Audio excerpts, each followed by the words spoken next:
अस्सलामुअलैकुम friends, channel teach me technically में खुशामदीद।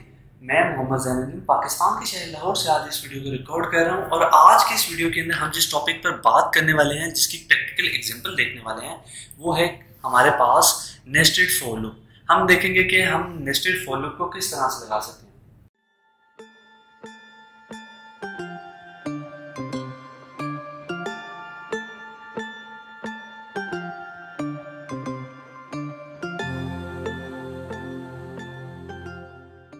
So let's start. Last lecture के अंदर हमने इस एग्जांपल को देखा था कि हमारे पास एक 2D अरे है या फिर एक मैट्रिक्स है और उस मैट्रिक्स के हर एलिमेंट के अंदर हमने कोई ना कोई वैल्यू को सेव करना है। तो इस वैल्यू को सेव करने के लिए हमने कहा था कि हम नेस्टेड लूप्स को इस्तेमाल करेंगे। सो आज के इस वीडियो के अंदर हम इस प्रॉब्लम को सॉल्व करेंगे और सॉल्व करने के लिए हम फॉर लूप्स का इस्तेमाल करेंगे। ठीक है, सो चलते हैं अपनी कोडिंग की तरफ। फर्स्ट ऑफ ऑल, आपने जब नेस्टेड फॉर लूप लगाने है तो उसके अंदर आपने क्या करना है कि सिंपली जिस तरह सिंगल आप लूप लगाते हैं बिल्कुल उसी तरह आपको फॉर लूप लगानी है। सो आपको लिखना है for int i is equal to 0। ठीक है, आपने इनिशियलाइज करना है अपने फर्स्ट जो आपके पास आउटर लूप है उसके अंदर आपने कोई वेरिएबल रख लेना है।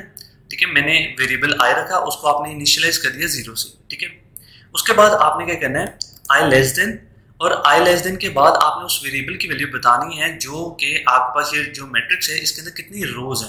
ठीक है, सो हमारे पास जो ये टेबल है इसके अंदर रोज कितनी है, 1 2 3 4 एंड 5। ठीक है, सो आपको यहाँ लिखना होगा int i is equal to 0 i less than 5 और उसके बाद आपको लिखना है आई प्लस प्लस। ठीक है, और यहाँ पर आपके आ जाएंगी ब्रैकेट्स।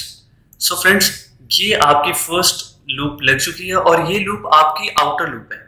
ये लूप क्या करेगी, ये लूप आपकी हेल्प करेगी आपकी रोज को ट्रेवर्स करने के लिए। ठीक है, मतलब ये कि आप क्या करने वाले हैं, आप 1 बाय 1 पहले फर्स्ट रो को ट्रेवर्स करेंगे, फिर सेकंड रो को, फिर थर्ड, फिर फोर्थ और फिर फिफ्थ रो को ट्रेवर्स करेंगे। ठीक है, अब यहां पर आता है कॉन्सेप्ट नेस्टेड लूप्स का। सो नेस्टेड लूप्स क्या होती हैं? Loop inside loop is known as nested loop. मतलब ये कि आप इस लूप के अंदर अगर एक और लूप लगा लेंगे तो उस लूप को आप ओवरऑल जो लूप्स बन जाएंगी उनको आप कहेंगे नेस्टेड लूप। ठीक है, कि आपने उनको एक लूप को दूसरी लूप के अंदर लिख दिया। ठीक है, सो आपको क्या करना है, इस प्रॉब्लम को सॉल्व करने के लिए आपको लिखना है फॉर इंट। यहाँ पर आपको वेरिएबल यूज करना है, लेकिन वेरिएबल आप आई नहीं यूज कर सकते क्योंकि आई आपने आउटर लूप के लिए यूज कर लिया। सो फॉर एग्जाम्पल मैं यहाँ पर यूज करता हूँ जे। ठीक है, so for int j is equal to 0, उसी तरह मैंने इनिशियलाइज करवा लिया j को 0 से। अब उसके बाद क्या करना है, उसके बाद हमें यहाँ पर बताना है j लेस देन, और यहाँ पर हमें एक बताना है कि हमारे टोटल कॉलम्स कितने हैं। हमने आउटर लूप के अंदर बताया था कि हमारी रोज कितनी ट्रेवर्स करनी है, सो हमने बताया साइज 5। लेकिन जब हम कॉलम्स को डिस्कस करने वाले हैं, जब हमने कॉलम्स को ट्रेवर्स करना है तब हमें इनर लूप के अंदर कॉलम का बताना है कि हमारे टोटल कॉलम्स कितने हैं। सो 1 2 3 4 5 6 7 8 9 10। ठीक है, सो हमारे पास जो कॉलम्स है ना टोटल वो है 10। सो हमें यहाँ पर बताना है j लेस देन 10 और फिर हमें करना है j प्लस प्लस। यहाँ पर आ जाएंगे हमारी ब्रैकेट्स और ये हमारी हो गई नेस्टेड फॉर लूप कंप्लीट। ठीक है, सो यहाँ तक हमने क्या किया, यहाँ तक हमने ये किया कि एक आउटर लूप लगाई और उस आउटर लूप के अंदर एक और लूप लगा ली जो कि हमारी है इनर लूप। आउटर लूप क्या कर रही है, आउटर लूप ये कर रही है कि हमारी रोज को ट्रेवर्स कर रही है। ठीक है, रोज के ऊपर ट्रेवर्स करने के लिए हम आउटर लूप को यूज कर रहे हैं और कॉलम्स को ट्रेवर्स करने के लिए हम इनर लूप को यूज कर रहे हैं। ठीक है, सो यहाँ पर हमने आई लेस देन 5 इसलिए लिखा क्योंकि हमारी रोज 5 थी, और यहाँ पर j लेस देन 10 इसलिए लिखा क्योंकि हमारे टोटल कॉलम्स 10 हैं। ठीक है, सो ये बन गई हमारी नेस्टेड लूप। लेकिन इस एग्जाम्पल के अंदर जो हमारा टास्क था वो ये था कि हमने अपने तमाम जो हमारे पास सेल्स हैं उनके अंदर वैल्यू को असाइन करना है। मतलब ये कि 1 से 50 तक उनको पॉइंट करवाना है, उनके अंदर सेव करवाना है 1 से 50। ठीक है, सो उसको करने के लिए हम क्या करते हैं, हम फॉर एग्जाम्पल एक वेरिएबल बना लेते हैं int count is equal to 1। ठीक है, हमने उसकी वैल्यू को सेट कर लिया, काउंट की वैल्यू सेट होगी 1, और एज्यूम करें कि हमारे पास 2D अरे है या मैट्रिक्स है। ठीक है, सो इंट अरे, ठीक है, इंट अरे 1 और उसका साइज जो है वो है रोज कितनी है 5 और कॉलम्स कितने हैं हमारे पास 10। ठीक है, सो ये हमने क्या किया कि एक अपने पास अरे को डिक्लेयर कर लिया 2D अरे को जिसके अंदर रोज हैं 5 और कॉलम्स हैं 10। ठीक है, सो यहाँ पर फर्स्ट हमने रोज एंटर कर दी और यहाँ पर हमने कॉलम्स एंटर कर दिए। अब हमें करना ये है कि इसके ईच सेल के ऊपर इन नंबर्स को सेव करवाना है। अब इन नंबर्स को सेव करवाने के लिए हम क्या कर सकते हैं, हमें ये करना है कि फर्स्ट ऑफ ऑल अपनी अरे का नाम लिखना है जो है अरे 1, और उसके बाद बताना है कि हम किस सेल के अंदर वैल्यू को इंसर्ट करना चाहते हैं। सो हमने इस सेल की बात करनी है, ठीक है। सो 2D मैट्रिक्स जो है वो स्टार्ट होता है 0 से, 0th पोजीशन से। सो हम इसे कहेंगे रो 0 कॉलम 0, ठीक है। सो यहाँ पर हम एंटर करेंगे 0 और यहाँ पर भी एंटर करेंगे 0, ठीक है, 0। सो अरे 1 0 0 का क्या मतलब है, 0 0 एक्चुअल में उसकी पोजीशन है, ठीक है। ये है अरे 1 और उसकी पोजीशन 0 0, ठीक है। सो इसका मतलब है कि हम इस ब्लॉक की बात कर रहे हैं, ये जो हमारे पास सेल है। और यहाँ पर हमने उसे क्या कहा, यहाँ पर हमने उसे कहा कि आप सेव करवा दें जो हमारे पास काउंट की वैल्यू है, ठीक है। सो इस तरह क्या होगा, जब हम ये सेव करवाएंगे तो हमारे यहाँ जो भी काउंट की वैल्यू है वो यहाँ सेव हो जाएगी।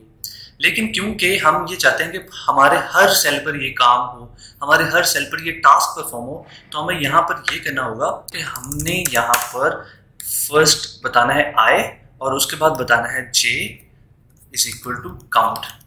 सो बेसिकली हमने यहाँ क्या किया, हमने उसे कहा कि रो नंबर आई जिस रो को पॉइंट कर रहा है वो यहाँ पर आ जाए और j जिस कॉलम को पॉइंट कर रहा है वो यहाँ पर आ जाए, और उस सेल को आपने वैल्यू साइन कर देनी है काउंट की, ठीक है। सो आप देख सकते हैं कि i की वैल्यू इनिशियलाइज की थी 0 से और j की वैल्यू इनिशियलाइज की थी 0 से। सो 0 0 पोजीशन पर क्या सेव हो जाएगा, काउंट की वैल्यू है 1, सो 1 जाकर सेव हो जाएगा, ठीक है। इसके बाद हम क्या करते हैं, इसके बाद हम ये करते हैं कि हमारे पास जो काउंट की वैल्यू है उसको कर देते हैं count is equal to count plus 1, ठीक है। सो काउंट के अंदर 1 इंक्रीमेंट कर दो। अब काउंट की वैल्यू थी 1, जब ये वाली हमारी इंस्ट्रक्शन एग्जीक्यूट होगी तो काउंट के अंदर वैल्यू आ जाएगी 2, ठीक है। अब हमारे पास काउंट के अंदर वैल्यू आ चुकी है 2, और क्योंकि ये फॉर लूप है तो इससे क्या होगा, हमारी आई की वैल्यू 0 ही रहेगी, और लेकिन जो हमारी इनर लूप है अब वो चल रही है, ठीक है। सो आई की वैल्यू 0 रहेगी और जे की वैल्यू प्लस प्लस होने की वजह से इंक्रीमेंट कर देगी, और इस टाइम पर अब क्या होगा कि हमारे पास j इज इक्वल टू 1 आ जाएगा। सो इन दी एंड जब हम वैल्यू को सेव करने जाएंगे तो यहाँ पर आएगा अरे आई, जो हमारे पास अरे 1 है उसकी ith इंडेक्स और jth कॉलम, आई की वैल्यू थी 0 और j की वैल्यू थी 1, ठीक है। अब वो लूप चलने की वजह से j की वैल्यू 1 हो चुकी है। सो 0 1 हमारी ये वाली पोजीशन है, और इधर हमारे पास काउंट की वैल्यू सेव हो जाएगी वो है 2, ठीक है। सो इस तरह क्या होगा कि हमारी जो काउंट की वैल्यू है वो प्लस प्लस होती जाएगी। सो 2 सेव होगा, फिर वो नेक्स्ट रो सेम रहेगी, कॉलम ऐड हो जाएगा और इसके अंदर आके सेव कर देगा 3 को, ठीक है। सो 3 4 5 6 7 8 9 और 10 को इसी तरह से वो सेव कर देगा। अब क्या होगा, जैसे ही हमारी j की वैल्यू हो जाएगी 10 होने से हमारा ये होगा कि हम इस फॉर लूप से बाहर आ जाएंगे, लेकिन आउटर हमारी फॉर लूप अभी भी वैलिड है, ठीक है। और उससे क्या होगा कि i प्लस प्लस हो जाएगा, i प्लस प्लस होने की वजह से i की वैल्यू अब हो जाएगी 1, ठीक है। i की वैल्यू 1 होगी, हम दोबारा से इस फॉर लूप के अंदर आएंगे और j को इनिशियलाइज कर देंगे 0 से। अब j की वैल्यू 0 है, i की वैल्यू 1 है, ठीक है। सो रो नंबर 1 और कॉलम नंबर 0 ये वाला है, ठीक है। और यहाँ पर आके हमने अपने काउंट की वैल्यू सेव कर दी जो कि 11 हो चुकी थी, और फिर हमने क्या किया कि पूरी रो को ट्रेवर्स किया हमने इनर लूप के थ्रू। इनर लूप खत्म हुई, हमारी जो आउटर लूप है उसने इंक्रीमेंट किया, वो नेक्स्ट रो के ऊपर आ गई, ठीक है। और फिर इसी तरह हमने पूरी रो को ट्रेवर्स किया, ठीक है। सो ये करते करते हमारी जब यहाँ इस पोजीशन पे आएंगे, इस पोजीशन पर आने से क्या होगा कि हमारी j की जो वैल्यू है वो हो जाएगी 10, हम इनर लूप से बाहर आ जाएंगे, और जो i की वैल्यू है वो हो जाएगी 5, ठीक है। सो i लेस देन 5 की जो कंडीशन है वो ब्रेक हो जाएगी और हम दोनों लूप से बाहर आ जाएंगे। सो इस तरह से क्या होगा, इस तरह से ये होगा कि हमारी जो दोनों लूप्स है वो कंप्लीट हो जाएंगी और हमारा पूरा जो मैट्रिक्स है वो ट्रेवर्स हो जाएगा। सो फ्रेंड्स, मुझे उम्मीद है आपको आज का लेक्चर समझ आया होगा।